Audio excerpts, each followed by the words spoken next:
The roller coaster continues. Watch party fun. The best free throw shooter in club basketball. The struggling Knight Riders. Greed flying high, and the one Giants game you do not want to miss this season. It's the official podcast of the NBS Nelson Giants. It's G.I.Antics.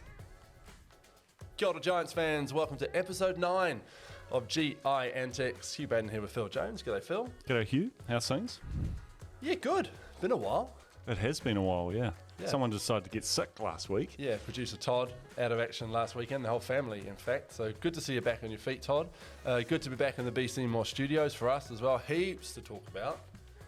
3 games since we last sat down here with Sammy D, which is an awesome episode. Some real ups and downs in the last 3 games. Just a whole roller coaster of emotions. My emotions and my nerves are fraught. We're recording this the day after the Bulls game, so the Giants, no guest today because the Giants are landing right about now from the plane, so just Phill and I, you lucky things, and heaps to get through today. We are, part of that is we're going to draw a name out the Guardian member's hat, Phill, and that Guardian member will get a corporate table at the Sharks game. So you're going to draw that out the hat a little bit later. Very nice. Which will be cool. Can I sit with them? You have to commentate. Okay. Yeah. Damn it. One day we'll be able to do that. And obviously heaps to talk about because we had the Phi game. Oh, that was a deflating one. And then the 09 double. Yeah. Phi one was a tough watch. Tough to commentate. Yeah. Hey, don't move on too quickly because before we start, we have to do Name That Giant. Okay. And no guests, so you're back in the hot seat. Excellent. I'm so excited about this. Okay, I'm going to start by reading out a career of a former or current Nelson Giant. And Phill has to tell me who that Nelson Giant is. Ready? Okay, I'm ready. Nelson Giants. Yakima Sun Kings. Canterbury Rams. Auckland Stars. Malaysia, brackets general. Oh. Nelson Giants, Yakima Sun Kings, Canterbury Rams, Auckland Stars, Malaysia. Brackets unknown. We've had Ed Book. It's not Ed Book. He didn't play for Canterbury Rams. Some years. Kenny Perkins? No. Oh, that was a good guess. We're going to mention him a little bit later, actually. Do you want me to give you some give years? me some. 89 to 92, Nelson Giants. Kenny Stone. Kenny Stone. I knew it was a Kenny. You got there, Kenny. Great to see Kenny Stone, actually, at the Phi game with a whole other bunch of luminaries. 5-time Tall Black. I just wanted to ask you about that. So he was the 5-time Tall Black in 2002. Kenny Stone was? Yeah. I think that was when Tab Baldwin was trying out all the potential, because you remember you could only have one naturalised, and obviously it was Ed Book eventually for 02. Was there a period there where a few of them were trying out? Because there was another name who I saw. Willie Burton was there. Willie Burton was the other one. That's it. And, to be honest, I'm sorry, Kenny. I can't remember Kenny being involved, but Willie Burton definitely was, and Ed was as well. Willie was a big part of that 2001 series against Australia, and he played well in those games. And then Ed Book, obviously a very long time import in this league and naturalised, married Lisa, so he became a Kiwi and stepped into that role. Kenny Stone was drafted by the Portland Trail Blazers, 155th, back when they had a lot more rounds in the NBA draft. He was a great NBL player. Yeah. Probably more known for a stint in Auckland. Yeah. Hey. So I remember watching him when I came up here for my last year of school. There was him and an import named Dale Bartley, and they were both very good. His time in Auckland, unfortunately for the Giants, cost us quite a few championships because we played against them quite a bit in playoffs.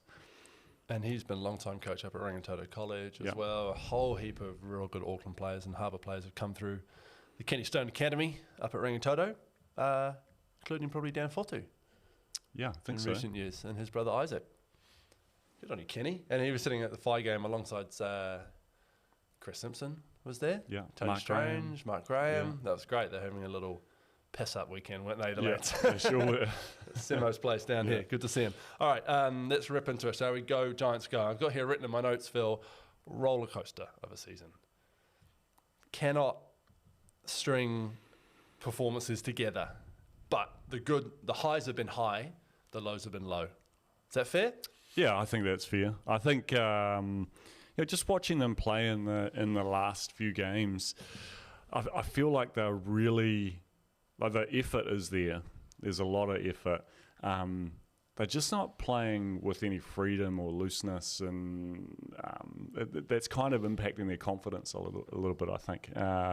Nice to see them get across the line against the Bulls. That was a really a must-win for the Giants, I think, to get a win against a top 6 team just to move themselves up the ladder. But, Saints, incredible game. So the last time we were here was the Saints, right? And we were high as a kite. We were just loving it, right? Yeah. Coming off that one. We were going to win a championship. It genuinely felt like, we're genuinely contenders. And that wasn't just us saying that with our biased blue hoodies on, but around the league, people started talking about the Giants as contenders now. They beat the Saints in Wellington. And then the Phi came to town, who had been struggling in their first ever season. And, the Trafalgar Centre was pumping. They'd been building up all week, and then it was a real air of, season, here we are. We're about to demolish the Phi and then move on to the Tuatara. Did not happen that way, did it? No, it didn't. It was a tough game, a tough game to watch, and it's just one of those games where nothing went right. Ball wouldn't go in the hoop, but the Phi played great. Yeah, they were well organised. They had defence was really on point. They knew exactly what the Giants were going to do. They shut everything down. They just made it super tough for the Giants to do anything, and the Giants had a real rough shooting night, and the Phi won comfortably in the end. And then we went up to Auckland and played the Tuatara. That was always going to be tough, but we did beat them at home. This is the kind of thing that my mood and my outlook on the whole season literally changes with every game. I go from we're winning the whole thing to we suck, back to we're going to win the whole thing. Which is fun.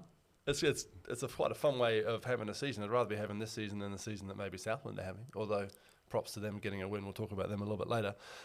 Is it perhaps this up and down, this roller coastery thing, a bit of a syndrome of having such a young team? I think there's definitely a big portion of it is about that. Youth, not a lot of experience, apart from Sammy D and Tom Ingham have been around for a while. Also, not a lot of game time for our main players. They haven't played a lot in the past sort of Fotu, Greeda, McNaught, 12, 18 months. Three of the starting lineup coming off seasons where they didn't actually play many games. Yeah, and that potentially doesn't help with their consistency, and you can see at times they play extremely well, and then other times they're just not able to make it work. So I think, yes, definitely a component of youth is probably causing a few problems for the Giants, but they've definitely got something about them when they get going and they play well. They're very tough. And they've shown real glimpses of that, and they just need to try and figure out how to keep that more consistent.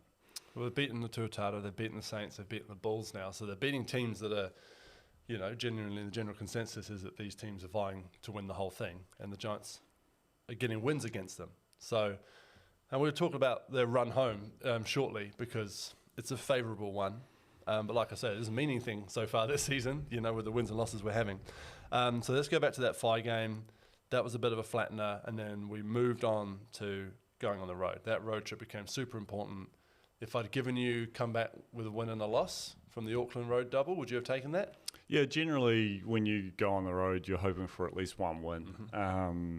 And I think in the 09 this year, it's a tough road trip for any team. Probably ever been. Yeah, since Franklin have been in the league. That's right. So I think them picking up the win against the Bulls was massive for their season. It just keeps them in the hunt for that, 6th position.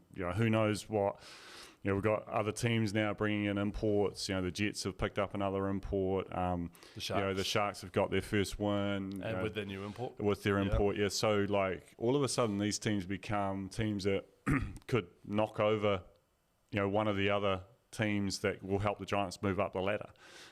So, they just got to now consolidate what they've done with the nice work up with the Bulls and try and get W's. That's all that matters. To start with the Tuatara game, we watched that at South Pizza on Trafalgar Street, didn't we? We sure did. It was good. Watch party. Couple of pizzas, the odd beer or two. I had more than a couple of pizzas. It was good fun. We didn't get a chance last week with no podcast to really push it, so we just did that fun little video, you and you and me. Yeah. Lol. It was Sam. Okay. So I didn't really know what to expect when I rolled up, and I rolled up about 6 o'clock. Rapid League game. Sat down, and the young Giants fellows who didn't travel, James Matthews, Adam Barton, Ernie Kerr came in. And I was thinking, oh, it's just me and the lads.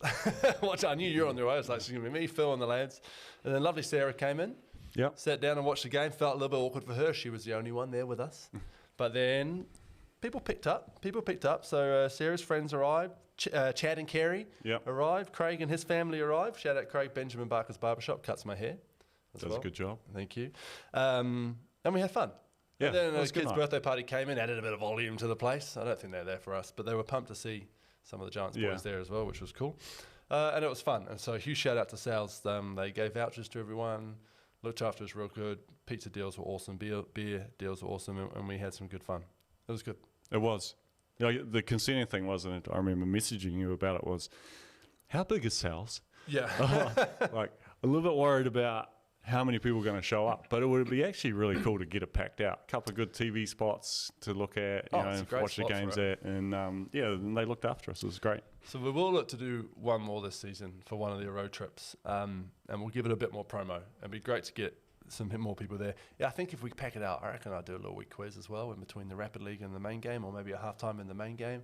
Love a quiz. Maybe someone can go up against Phill in a quiz. Name that giant. Name that giant. We'll see. So listening for that one. Now, the game itself, they're ruthless, the Tuatara. Like, you cannot make a mistake because then big bad Bobby Lowe is just going to drain a three. Or if he doesn't, he'll find Cam Glidden or Corey Webster. Ruben Tarangi had some tough players. That is a genuine international level team. And we came back to like within 2 points. Yeah. I guess if you look at it, it's almost like polar opposites with young and up-and-coming guys in the league and the Giants, and then probably the most experienced lineup that's been in the NBL for quite a long time. For a long time, right? And all in one team. Yeah. You know, so, hundreds of games under their belts, both international and NBL, Aussie NBL. So the Giants, I thought, played well, but you're exactly right. When you play against a team like that, if you give them a sniff and also if you roll them up a little bit and get into them, they just go, right, we've had enough. Okay, time to turn it on. And that's kind of what they did towards the end of that middle of that last quarter, and they made a bit of a break and got away from the Giants. But I thought for the most part the Giants played pretty well. Yeah, I thought we had a real look at that young team issue when we got it back to within 2 points. And then a few turnovers, some weird fouls. Kobe had that weird foul where he had a breakaway, and instead of just going and scoring, he waited for Rob Lowe, forearmed him in the chest, and then tried to score. That was a strange one. But yeah, I think you're right. I mean, I don't think either of us probably would have picked the Giants to win that game before it, given how good the Tuatara are. So they went pretty well all up. I thought Alex McNaught did really well defensively on Corey Webster. Yeah, keeping Corey to 12 points, 6 of 20. Alex just chased him around the whole game, which was great. And I thought it was Theo's best game. Theo Kruber. I think Theo's played well in the last couple of games against both those Auckland teams. Two tough, very big, Kiwi guys in Rob Lowe and Sam Timmins. So he's done a pretty good job, and he's also become a little bit more of a focal point, I think, for the Giants, and they're actually looking to throw the ball into him. He had an awesome hook shot last night, which was outrageous. I remember bringing back the old days of Kareem Abdul-Jabbar, going across the lane, and it was very cool. And it's good to see him playing well, because obviously another young guy coming into sort of his start of his professional career, and the imports are getting better, but they need a lot more from them moving forward, I think. You made a point at Sal's on Friday night, because Kobe had a good game against the Tuatara as well. I'm just checking up the stats here. Yeah, 25 points. That he's starting to play like an import now. Yeah, starting to play like, actually, I need to be the main guy here. Yeah, Yeah, I think he does. From a point guard, you're kind of the engine room of the team. You're the guy that is controlling it. You're the guy that is moving the team along, and at times, when you're an import, you've got to be that guy sometimes and just try and take over. And there's no problems with that, I don't think. And definitely Kobe, I think, is really starting to show his ability not only on the defensive end but starting to shoot the ball quite well offensively. It looked like a really cool crowd up in Auckland, and then they went to. So that was in. They obviously lost that game. That was 2 losses in a row, and I was like, oh, here we go. Bang! I was back in down mode. And then the Bulls game. What are the Bulls doing letting Jamal Brantley go? Do we know? No. Darrell Brantley? It was one of the Brantleys. The one that didn't play for the Breakers. But yeah. Because he has been quite key for them defensively. And I feel like if he was there, might have been a different result last night. Yeah, well, his matchup probably would have been directly with Dan Greta. Yeah. And Dan, is...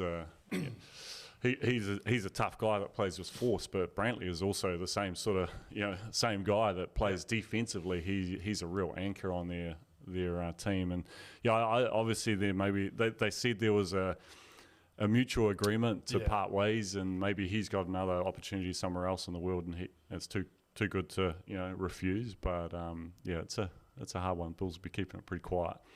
Yeah, they're keeping that one close to their chest. But it worked in the favour of the Giants. Now, I'm not going to go too deep into behind the scenes, but you and I went on an emotional roller coaster last night during that game. We were texting each other throughout the game, and then I suddenly had a text from your wife saying, will you cheer Phill up? Because sounds like you were living and dying every possession yesterday. Yeah, it was a tough hour and a half. It was a great game, though. Like, if you're neutral... And I've already been into work. We're at Tasman Rugby Union today, and a few of their fellas just like, that was an awesome game to watch. They're sitting there watching it, so it's a great game to watch. And it was a really good basketball game. But, it was not one for the fingernails, for Giants fans. No, it wasn't. And it wasn't just the Giants. It was kind of everything that was going on with the game. The officials, the clock wasn't running at the right time, we were arguing about Jeff fouls. Who had fouls? Jeff Green's on the floor. Get him off the floor. It was just a whole lot of stuff going on, and it was nice for the Giants to come out with a win. Started great with 30 points in the first half of the Rapid League. Geez, we're good at Rapid League basketball. We are, and the Giants in general have got a lot to be happy about the Rapid League, because at the moment the Rapid League is keeping them in the hunt for top 6. Yeah. It is. It literally is the points difference that's keeping us above the fly at the moment, which we'll talk a little bit later when we look at the ladder and the run home. Hayden was great in the Rapid League. Aston Inwood was great in the Rapid League. Sammy D. Everything just clicks at the Rapid League level, doesn't it? Chambo had a couple of highlights. He did, yeah. It's nice to see him getting some burn, and great little alley-oop play between him and Hayden. Yeah. He finished with a dunk, and then he had another little backdoor baseline play where he just gets, he's just so effortless, like getting up to the rim, and reminds me of me once. He's going to be a fun one to watch in the coming years, Caleb Chamberlain. If the Giants and him continue to hang around together, I think it'll be great. And then into the main game. So I was coming off a high off the Rapid League, thinking, okay, we're cooking here, because sometimes it can be Sam Dempster in particular, who is going to play a chunk of minutes if he's feeling good, and he played great in the main game as well. Had 10 points, hit some big threes, and we went into that game, and Theo started off well. What did Theo finish with in that game? 11 points, 5 rebounds. He got in foul trouble. So Sam Dempster was huge. He was. I actually feel like it was probably his best game of the season. He had to guard the one that my wife lovingly calls the baby giraffe, in Sam Timmins. Yeah. But that's a tough man to guard. He's a huge human. Like, he is, Sam's 6'4". Yeah. And Sam Dempster is 6'4", and Sam Timmins is 7 foot. Yeah. So he's giving up a huge amount of size. Yeah. But he did a great job, especially down the stretch in that game. He didn't have a huge scoring output, hit a couple of big shots when he needed to, especially in the first half, just keeping the Giants connected to the Bulls. But defensively down the stretch, and his rebounding, it amazes me sometimes how he just rebounds out. Like, he's outsized by a lot of people, but he's still in there competing, and most of the time comes up with it. 2 super crucial offensive rebounds in particular. Yeah. He had an offensive rebound that led to one of his threes, I think, kept the ball alive, and then relocated and hit a 3. And I was like, Sammy D. Yeah. Don't retire anytime soon, Sammy. Still going great. Kobe Langley, 23 points, 4 rebounds. That was a good matchup. Ethan Rusbatch, I felt like the Giants lost him a couple of times, and then that was those moments where you're like, you just know it's going in. That happened with me a few times. I was kicking a few things around the lounge. Yeah, that's all right. There was one that they really and he's like, how is he wide open? Yeah. It's Ethan Rusbatch. Yeah, there was one that Hayden was on guarding him on the baseline. I was like, I know what's going to happen here. He's going to throw the ball to Sam Timmons and just run to the corner and shoot it.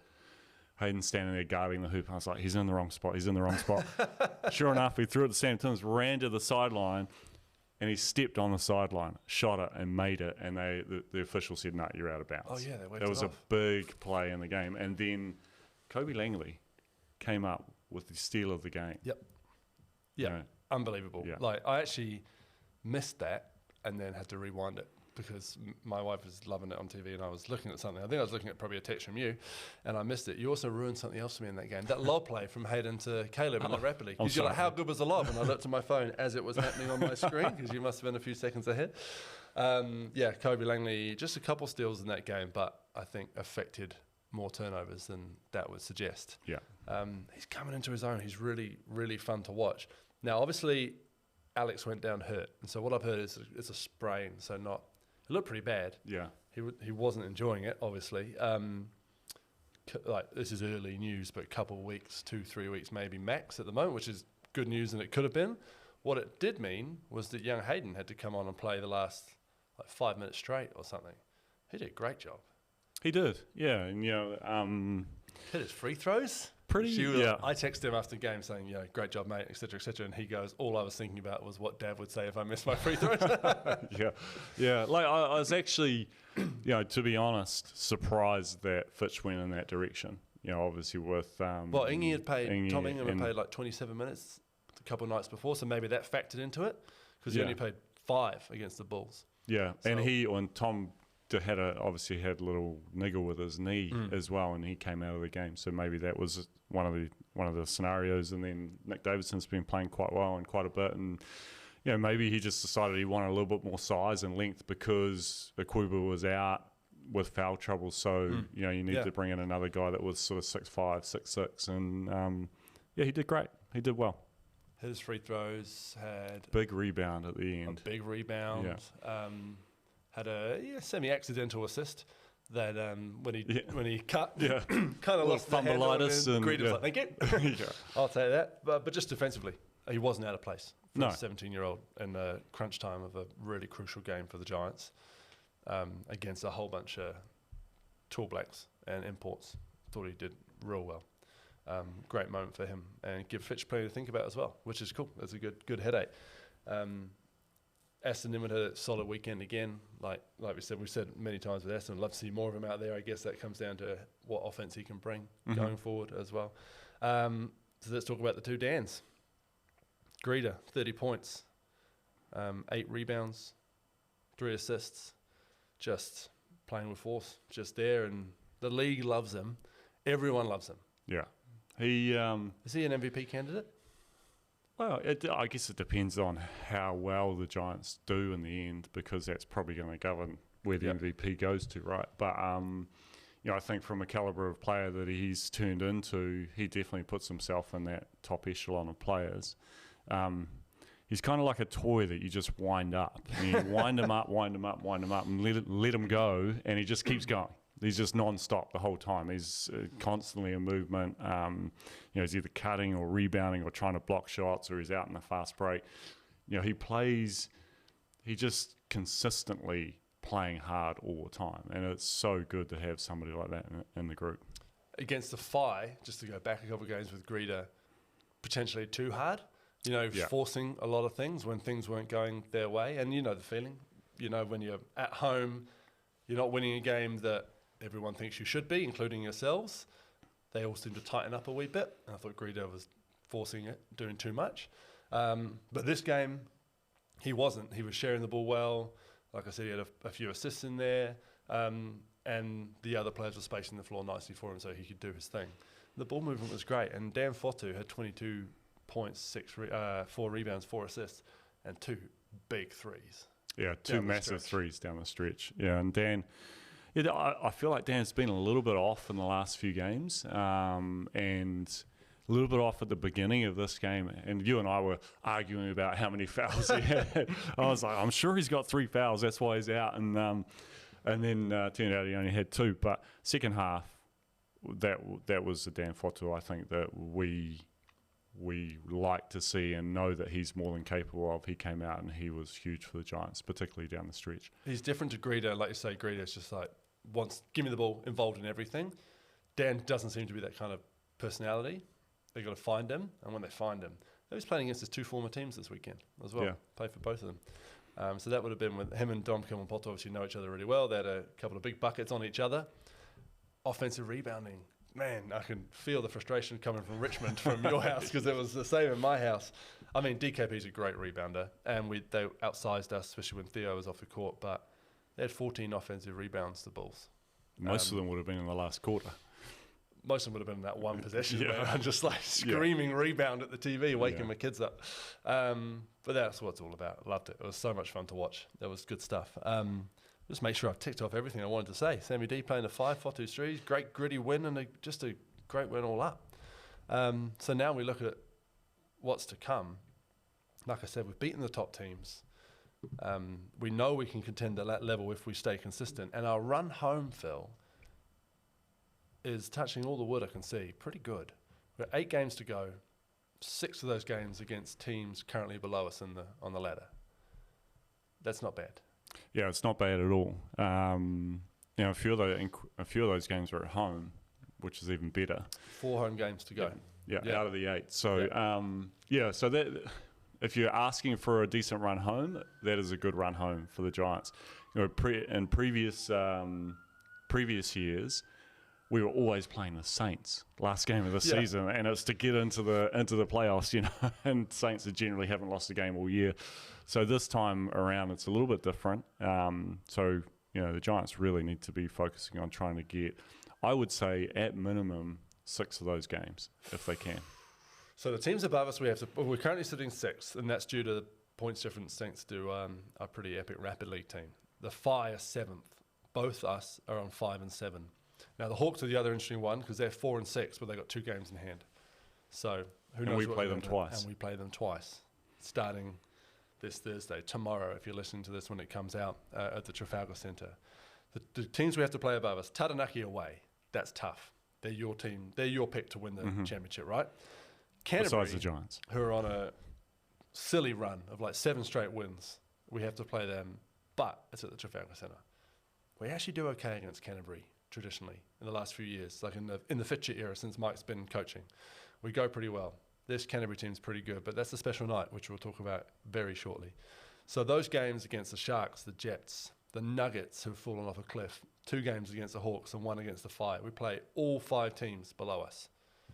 Are huge. They're massive. And, I think, the crux of it is the Giants have to beat those teams if they want to make it into the playoffs. And I think they're capable of doing that, and they've just got to put some, string some wins together, get some confidence in what they're doing. There's a few things happening that are coming up with players. Obviously, Alex now is not 100%. Not sure how Ingy's doing. The Giants lose a couple of young guys, are off over to Europe. So that's right. Hayden Jones, James Matthews off to the World Cup. Yeah. So these are guys who are sort of leaving smaller holes, but still holes that Fitch is going to have to try and figure out how he's going to fill. So, yeah. But at the end of the day, they've just got to keep winning. Easy. Let's talk quickly about that Hawks game. We need to do an over-under for this Thursday. Still tickets on sale. This is Monday, I'm saying that, so maybe not by Wednesday. But have a look because we want to keep that sellout streak going. We didn't do an over-under in the last one. Well, maybe we did for the Fire game, but I can't remember. I'm pretty sure I won both. Well, I don't know. So what do you make of the Hawks so far? They've had that fella Moore, Isaiah Moore, who's leading the league in scoring, I think, now. So he's obviously the danger man. But Rasmussen's had concussion issues. I don't think he's suiting up for this game. We're not sure yet. So Jared Kenny could be back on the floor, the former Giant, current GM of the Hawks / player. They're a bit of an unknown quantity. They are. They're actually performing a lot better than I think everyone was expecting them to after they had I'd publicly a clear out to come last. Yeah. My bad, So they'll be coming here quite fired up. But yeah, I think they're definitely a team now when you look at them on paper, and in particular when they were at full strength. Rasmussen, a really good pickup and playing very well until he had his concussion. The Giants, we'll be hopeful that he's not playing this Thursday, but it'll be nice to see him back out on the floor, and hopefully he's doing okay. But Jordan Ngatai, very, very good Kiwi, tall black, a guy that you can kind of build a team around. They've got Roberts, the import, who's a role player but super athletic, changes shots, dunks everything, exciting to watch. The other import, who I forget his name, Sutherland, shooter. So they've actually got a pretty decent group of guys that play super hard and they play well together. They're well coached. They've got a couple of young guys. So Jackson Ball, who's also in that group with Hayden and James Matthews, he's talented. So and they've also got a very good Rapid League team that hasn't lost too many games. Yeah, but Tommy Ferguson, who's been their star at Rapid League, he's out injured for the rest of the season, which is a shame because he's an exciting young player from the Bay. They are struggling with injuries a bit. I'm looking at the team that took on Taranaki. It looked pretty light. Like I said, we don't know the latest on Rasmussen. One thing you just reminded me of, Phil, was during that run home, a fair few Tall Blacks are going to go away to play for the Tall Blacks. We don't have any. Dan Fotu was named on the reserve list. So depending on how those matchups work out, that could also work in our favour if you come up against a team like Canterbury, for example. We might have a couple, or Franklin. Not whether we can play Franklin again. So that's another little wrinkle towards the end of this game. Could be. Well, there may be a possibility that Fotu might not be with us because Hiram Harris obviously hurt his knee for the Saints. So there's potentially going to be a space in that Tall Black squad to fill if depending on how bad Hiram's knee is. Let's talk about the June 13th game against the Rams. This is what I meant at the start of the podcast when I said the one game you don't want to miss. Tickets are on sale for this one. The Giants are going to be celebrating 30 years since the first championship. A 20-year-old Phill Jones played how many minutes in the grand final? Not many. Not many. Great picture of you getting off the plane, though, celebrating like you played every one of them. I was carrying the trophy. I was carrying everything that day. So the Giants beat the Rams in the 1994 grand final in the NBL. So when we play the Rams at home, we're going to be celebrating 30 years since the Giants' first ever championship. And for that, the Giants are going to be wearing special uniforms that are designed based on the 1994 uniform, which is black and yellow. So we'll return to the black and yellow. At the Trafalgar Centre that night, it's going to be 90s music only. We're encouraging everyone who comes to the game to dress up in 90s costumes. We'll be there, dressed up, calling it in 90s. I'm determined to find a 90s wig for Phill to wear during commentary. And a whole bunch of the 1994 team are coming to the game, which is awesome. So we'll get them out in the court before the game. They're going to sit courtside or a table and have a good time. And there's going to be a little 1994 history exhibition, Giants exhibition on the way into the game. So don't miss it. It's going to be so much fun. It's going to be a great game as well because every time Canterbury come to town, a little bit extra, isn't it, when Canterbury come to town?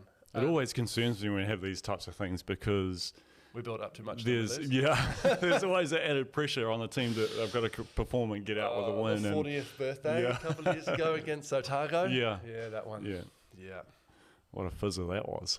Yeah. But anyway, you've got to celebrate these things. That's right, you do. Yeah. And there's going to be a whole bunch of prizes as well that we're going to do both on the podcast and the Giants proper will do as well. Best dressed corporate table, for example, and best dressed fans and things like that. So get your tickets to the Rams game because that is the game you want to be at this year. Maybe we could bring back the sheep shearing. I remember one year we played the Rams here in Nelson and we brought out a sheep before the game and sheared it. An actual live sheep. An actual live sheep got sheared on the court at the Trafalgar Centre. Yeah. Who sheared it? Not me. A sheep shearer. Yeah. Obviously. So I don't know. Just what? Because the Rams called the Rams. Because the Rams called the Rams. Yeah. Yeah. Nice. I don't think we should do that. It'd be gold though. Yeah, it would be. So that's the game you want to be at to get your tickets. Right. Sales around the league. We're going to talk very quickly around a couple other teams around the league before we do the draw for the Guardian draw. Over and under, Phil. We've got to do our over and under for the Hawks game this Thursday before we kick on. Hit me. Giants win by 14.5.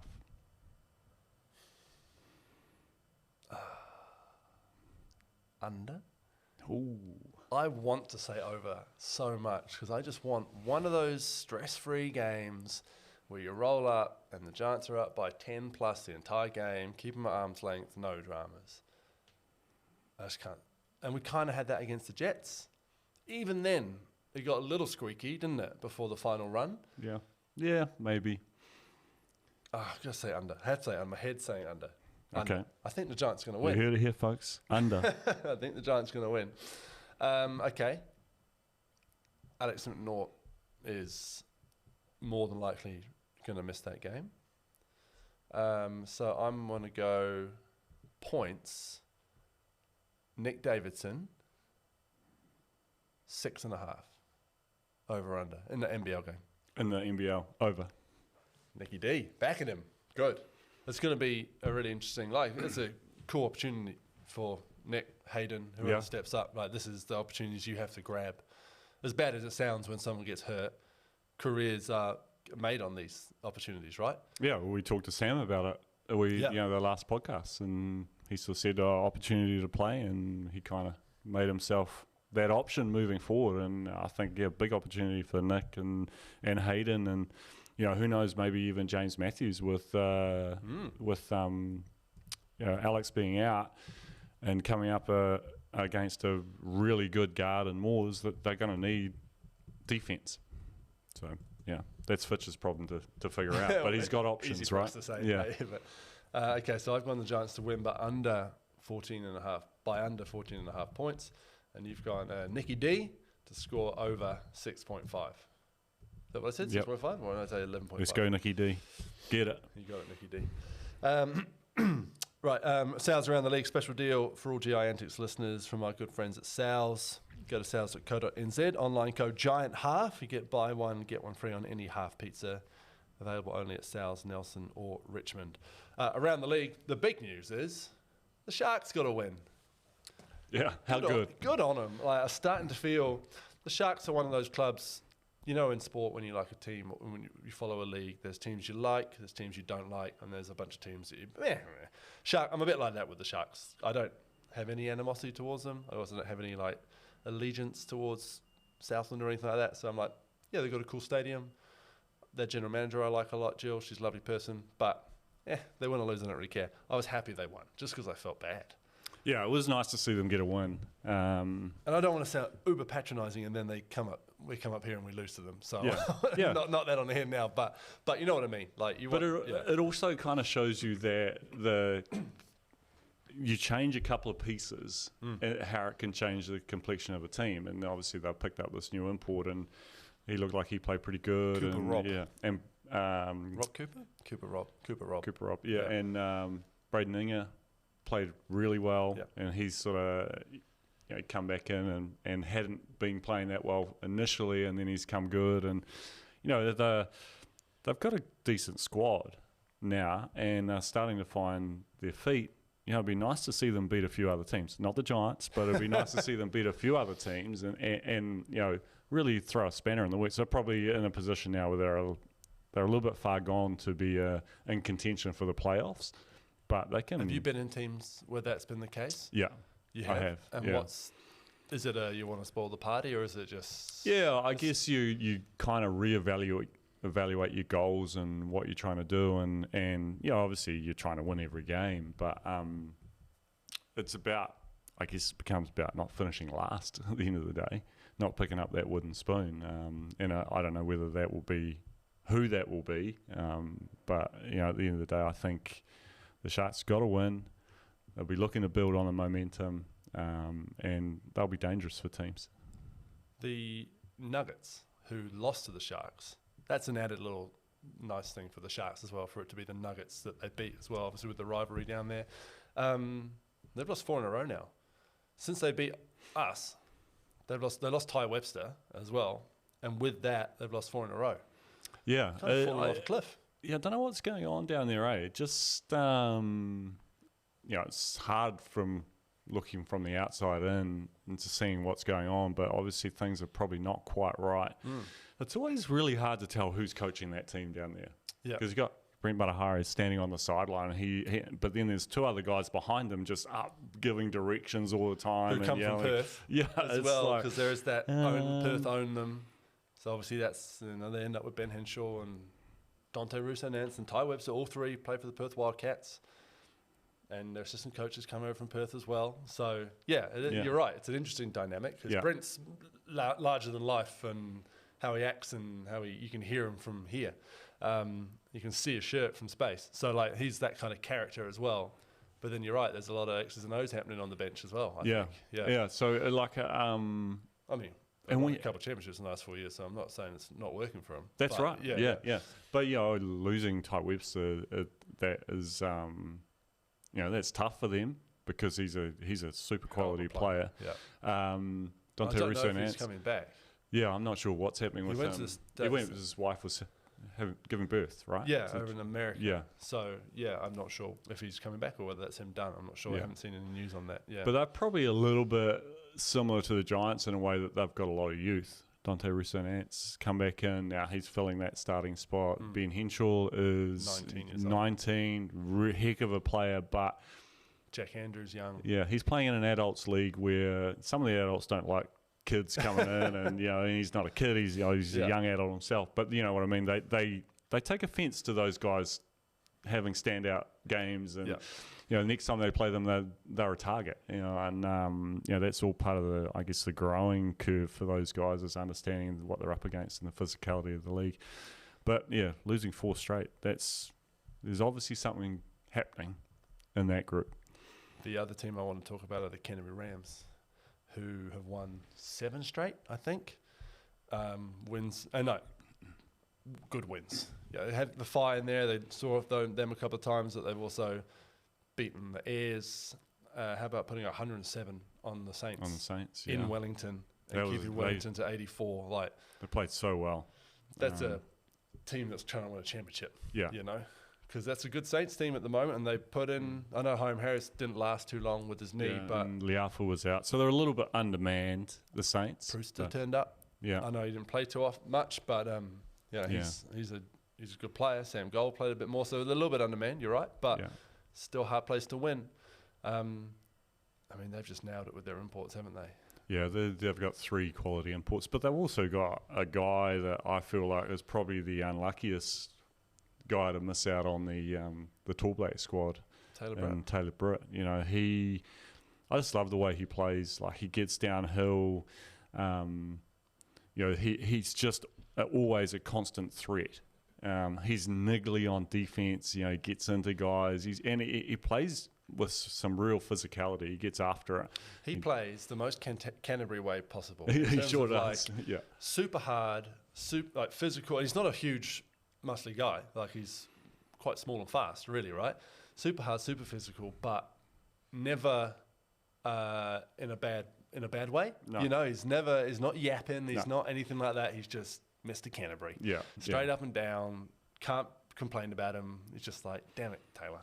I think he's probably having one of the better seasons he's had in the NBL. We had 17 points against the Saints, 7 assists as well, point guard stuff in 30 minutes. Yeah, and constantly, on the go, just getting after it. And I remember when he first came in the league, and I was sort of towards the end of my playing career, and he came in, but this guy was electric. He was just so fast, came in, and he was after everything. I was like, oh my God, this guy's so niggly. But he's grown into a heck of a player, and the squad is great. Judd's doing a really good job with them. The Isaac brothers. Tama and Kaya are both playing really well and getting minutes, which is awesome. In particular, Tama, I think he's still at school. He's going to be a handful. Cross college. Quinn Clinton will be rubbing his hands with him and what he's going to bring to their group. But Rams are really making a statement right now, and probably the team that, if you're looking at on paper, they're the guys that are going to be hard to beat.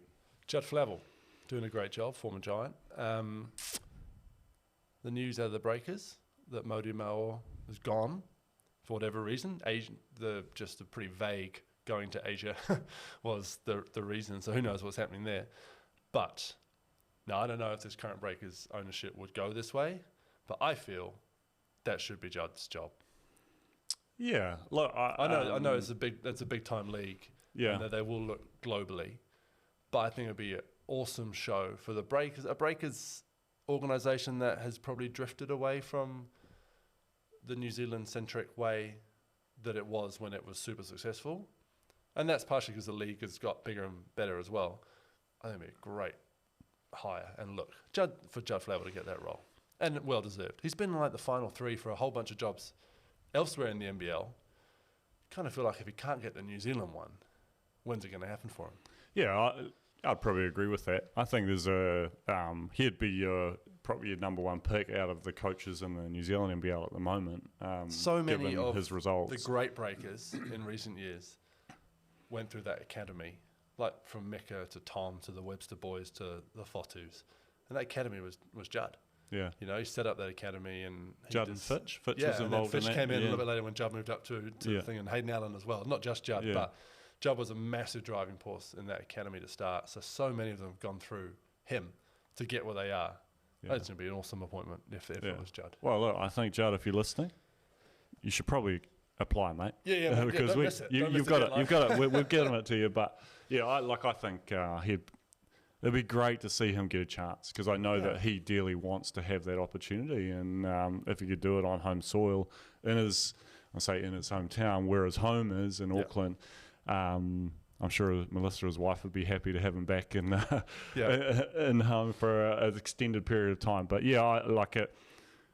It seems like a bit of a no-brainer, but you just don't know which direction the ownership of the Breakers is going to go, because there's Matt Walsh and the consortium of owners that may have links with coaches in Europe or Australia or in America, and who knows? They went Israeli out of nowhere, didn't they? Yeah, but the smart thing is the Breakers is a New Zealand team. It's always kind of was known to be that, and it was from the outset, and then the ownership changed, and then that changed. But I felt like last year they were kind of getting back to that a little bit with some of the signings they had, more Kiwi talent. So maybe this is the next step. It would be awesome. All right, before we finish with Whakatū Focus, no shot clock today. I'll give Phill a break on the quizzes. And also, we've gone long because we had lots to talk about. We have to do a draw for the Guardian members at the Giants, Phill. So to be a Guardian member of the Giants, $750, you get 15 tickets throughout the season, and your name in the program and everything. It's just a real good way of being part of the Giants' legacy. And part of that is you get your name in this lovely NBS money bank, and you can win a draw for a corporate table at the Sharks game. Okay.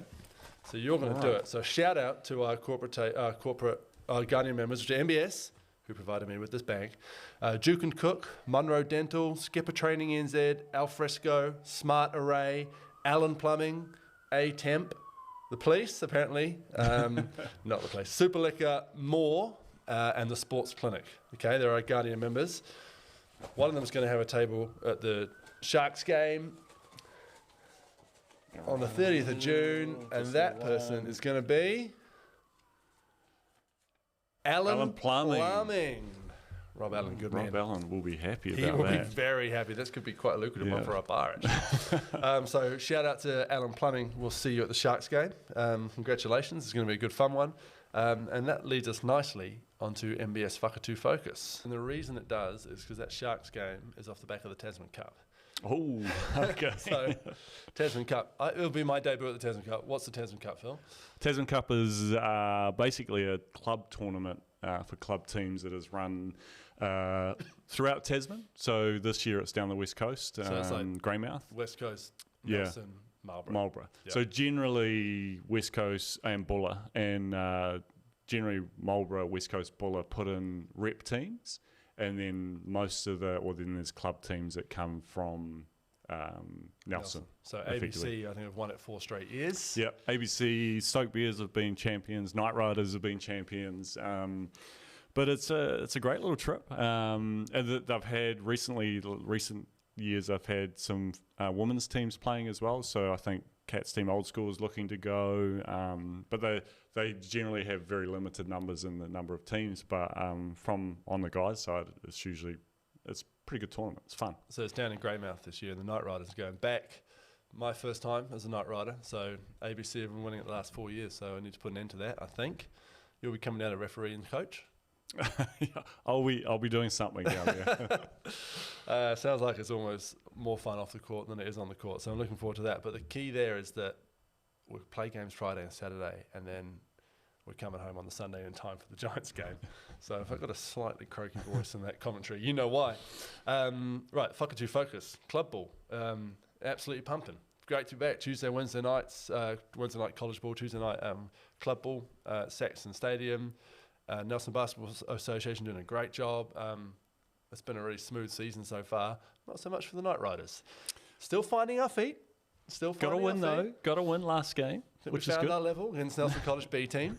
I had a double-double. Okay, it's all right. But yeah, no, it's been good. I think we've seen in the men's Prem competition a couple of standout teams, and they're both school teams. Yeah, wow.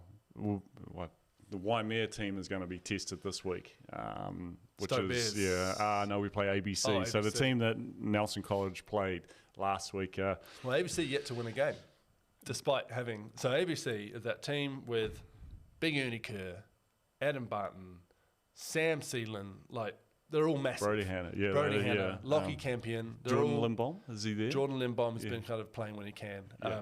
They're all big and strong and athletic. They don't really anyone to bring the ball up. Yeah. They have played against probably two of the harder teams in this competition, I'd say, and they played the Stoke Bears, the Stoke Giants, sorry, I should say, and Nelson College. And Nelson College are playing great, and they just play tough, and ABC didn't like it.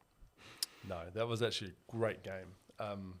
So it was the boys, Nelson College, I was on the coaching bench for them, didn't shoot great, but stuck with it against a super strong team. Played great and annoyed the heck out of some of those ABC boys. Sam Dempster got his first tech as an NC coach. He did. In that game. Yeah. Great. Also, shout out to the officials. Great to have Hoddy and Brent O'Hagan back refereeing, and they seem to be enjoying it. Yeah. Even a bit of banter. They love it. So, but we can't survive without them. So awesome to have them and everyone else doing that. And the youngsters doing what like they're doing. Callum Ferguson stepping up, and it's been great. Night Riders still finding their feet, but got to win. And we've got schoolboy teams, followed by schoolboy team, followed by schoolboy team, and then another schoolboy team this week. So all 4 schoolboy teams to go, which is great for our fitness. It's like a little preseason blitz. Yeah. Except the results actually count. It's a bit like a soft launch for you guys. And Tom Ingham knows all about a soft launch. So wait until you come up against some tougher teams. Well, we played Waimea College to start. Yeah, we hadn't practiced all year and we still beat you. Yeah, you did. Am I the best free throw shooter in club land? You're still 1 for 1? I'm 1 for 1, 100%. Okay. Yeah. 100%. Ref's not giving me those calls. If you want me to miss, you got to blow the whistle. That's true. Yeah. Yeah. Might be. It's also because I think I went 0 for 8 from beyond 3-point line last week. Maybe I need to get in the key. I think the biggest takeaway, Phil, from what I've seen so far at club ball is that when Nelson College play Waimea College, it's going to be huge. Those two teams are playing so well, and they match up really nicely this year. Now you guys at Waimea have lost a bit of size that Nelson couldn't compete with. Now Will's gone, Will Blight and Lucas Trench have gone stuff. That element's kind of gone. That's going to be a war.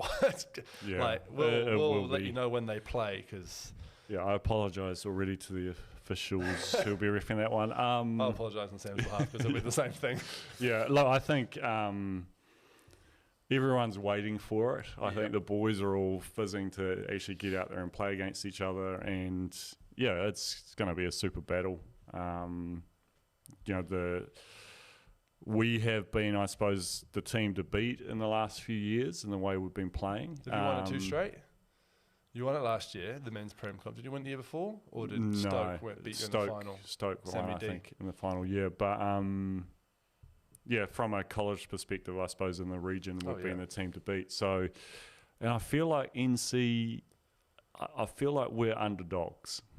What? Waimea are definitely You underdogs. were in secondary school national final last year. You got things the have MVP. changed. You've got a tall black in your team. You literally have a tall black in your team. Things have changed a little bit. And I feel like what I saw from NC playing last week against ABC, they're going to be tough. Super tough. That's all-time gaslighting. Underdogs. Sadly, when we first meet, I don't think we have either Hayden or James. James Matthews from Nelson College and Hayden, because they'll be at the Under-17 World Cup. Yeah.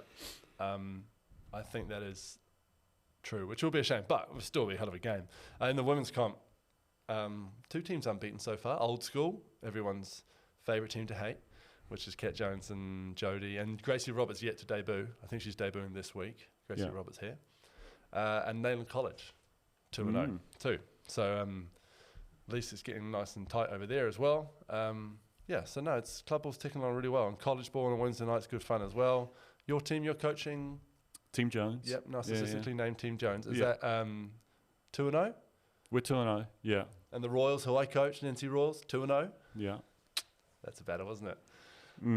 We're super fragile. We're reliant heavily on a couple of players. I'm super fragile. Yeah, couple as well. So I think the trouble is the difference between you and me when we get to that game is I'll probably call in sick, so I don't have to deal with it. Whereas you'll go out with an absolute ruthless mindset.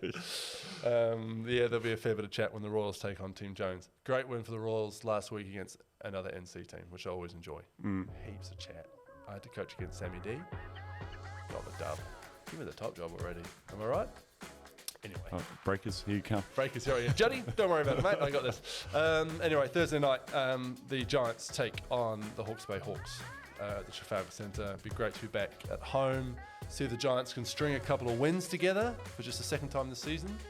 They kind of have to now, which is awesome. So every game's a must-win, which is going to be a fun way to finish the season. So get your tickets at giants.flickit.nz. Keep listening to G.I.Antics. We really appreciate the support. We'll be in touch shortly with some more watch party chat and everything like that. So it's going to be a fun end to the season. It's going to be a sprint to the finish for this NBS Nelson Giants side, and we'll be with you every step of the way. Thanks for listening.